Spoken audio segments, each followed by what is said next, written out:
আম্মু আর দাদা আপিকে এয়ারপোর্টে দিয়ে আসার পর বাসায় এসে খুবই বোর হচ্ছিলাম আর তাদেরকে মিস করছিলাম। তাই শাশুড়ি আম্মু বলল, চলো আমরা একটু বের হয়ে জুয়েলের অফিস দেখে আসি।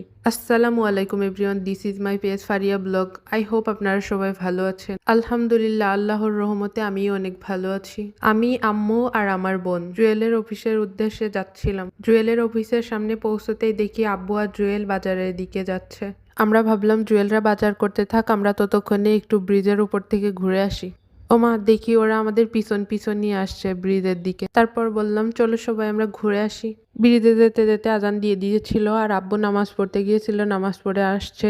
আমাদেরকে এই ব্রিজের উপর ওয়েট করতে বলছিল, কারণ আব্বু যেখানে যায় তার আশপাশটা একটু ঘুরে দেখতে পছন্দ করে। এই অল্প দিনে আব্বুকে এইটুকু চিনেছি আমি। আব্বু নামাজ পড়ে আসার সময় আমাদের সবার জন্য একটা করে ড্রিঙ্কও নিয়ে এসেছিল, সেটাই আমরা খাচ্ছিলাম দাঁড়ায় দাঁড়ায়।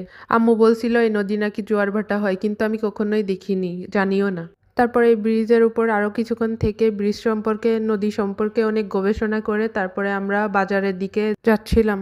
আর আমার তো অনেক ড্রিঙ্কও পছন্দ, তাই খেয়ে যাচ্ছিলাম ড্রিঙ্কও। বাজারে এসে পুরো বাজারটা আগে দেখে নিলাম বাজারে কি কি আছে, পুঁই শাক এসেছে কিনা। পুঁই শাক আমার অনেক বেশি পছন্দ, আর এই বাজারে একদিনও দেখলাম না যে পুঁই শাক পাওয়া যায়। 2 মাস মতো এই বাজারে বাজার করছি, একটা দিনও দেখলাম না যে এই বাজারে কোনো পুঁই শাকওয়ালা এসেছে। পুঁই শাক পাওয়াই যায় না এই বাজারে। তারপর কি আর করার, দেখলাম আজও আসেনি।